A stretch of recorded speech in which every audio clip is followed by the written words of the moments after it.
Maghugas ako ng kamuting kahoy.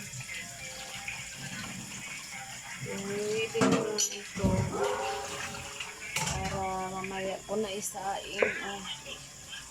Yan.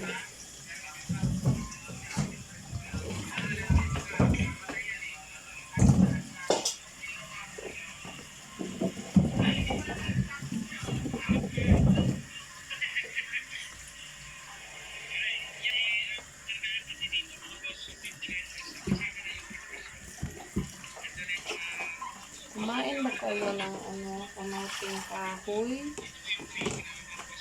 Ito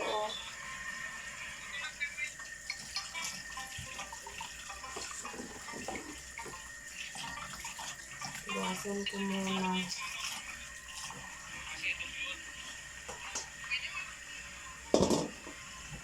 Para mamaya pagising ko, sain ko na lang.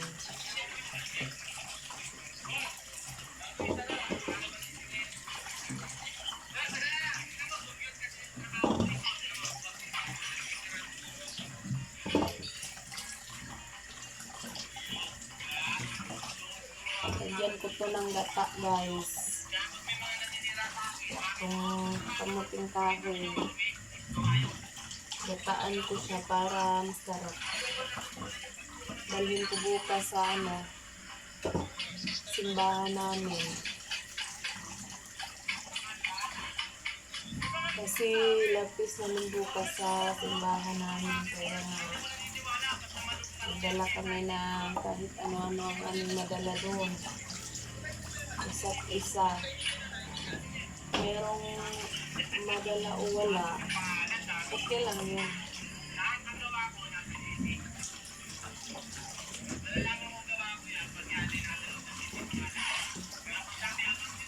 Sabay-sabay kami lahat doon pag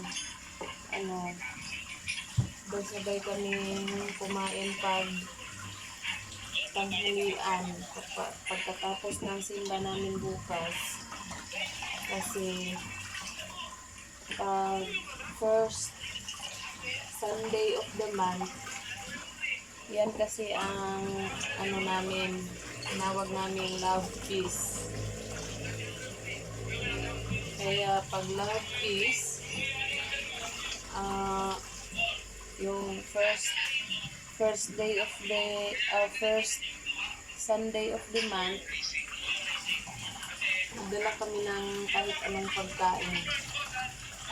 Kahit anong madala namin din sa simbahan. Isa-isa magdala. So, marami na kapag naipon. Kaya, masaya kaming lahat dun sa simbahan namin kapag first Sunday of the month, tulad bukas.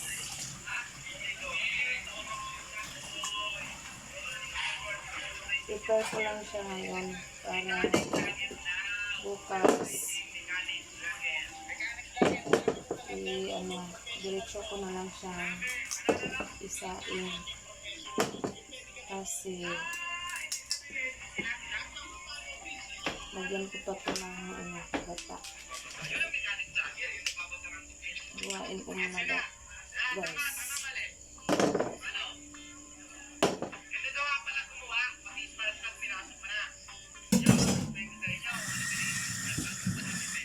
Kasi mga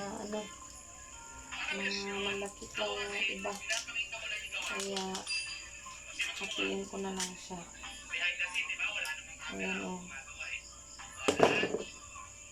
para madali lang maluto ba.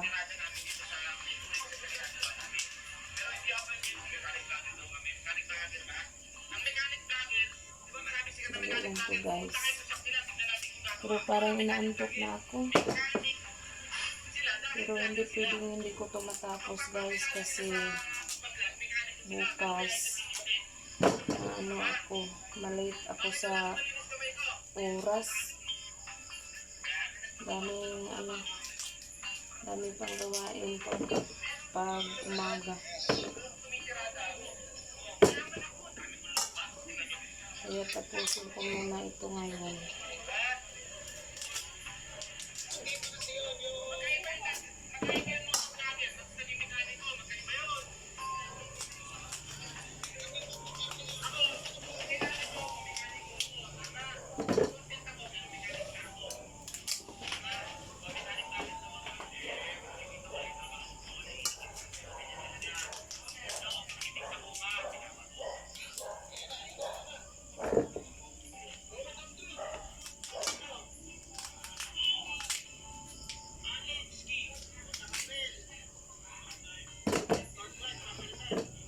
Dami na, no? Mas lalong lumadami siya kasi na ano siya, na hati siya na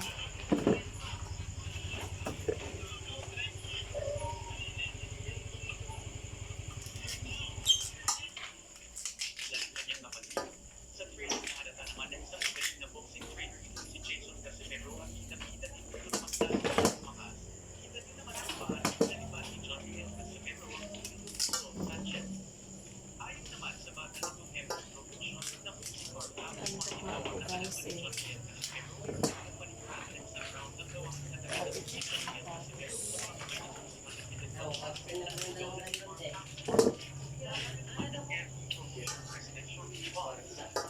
Dagdag pa ng bata ng ME Promotion ay isa si John Riel Casimero sa nasayang na prime year sa kanyang boxing career. At hindi na ito nag-aangas sa tinaguriang na Japanese Monster, undefeated and 4 World Division Champion na Uyagin. Dahil ayon sa katiwala ng ME Promotion ay hindi daw umobra si John Riel Casimero sa ngayon kay Naoya Inoue. Ngunit ayon naman kay Cuadro alas John Riel Casimero sa kanyang post-fight press conference ay gusto na niya daw makalaban sa ibabaw ng boxing ring itong si Naoya Inoue aka the Japanese Monster para magkaalaman na kung sino talaga ang tunay na malakas. Kung tutuusin, kayang-kaya naman daw itong ibigay ang labanan John Riel Casimero versus Naoya Inoue. Dagdag pa ng Cuadro alas John Riel Casimero. Kapag si Naoya Inoue daw ang kanyang makakalaban ay tiniyak niya na hindi na siya magiging overweight at pagkahanda niya ng sobra itong halimaw ng Japan at ipapakita niya sa buong mundo kung paano niya paliliparin ang dulo ng tinaguriang halimaw ng Japan na si Naoya Inoue. Kung makikita niyo ang suntok ni Cuadro alas John Riel Casimero kay Saul Sanchez na kung saan ay iba't ulo ang nangyari sa kanya dahil sa lakas ng suntok ni John Riel Casimero ay hindi pa daw ito 100% ng kanyang lakas. Dahil ang 100% niya na performance at lakas ay ibubukas niya lang ito kay Naoya Inoue aka the Nagay sa Japanese Monster. restrictor. Dagdag pa dyan, Hindi galong gusto agay makabagi kay luto. former 3 World Division Champion Cuadro alas angas ng Pinas John Riel Casimero sa pamamagitan ni Carl Hamis Martin. Nagagamitin nila para labanan ni Cuadro alas John Riel Casimero. Si Carl Hamis Martin o mas kilala bilang Wonder Boy ay isa sa pinakamalakas na pambato ng bansang Pilipinas sa Super Bantamweight Division kung saan pinaghahaya ni Kurt Van.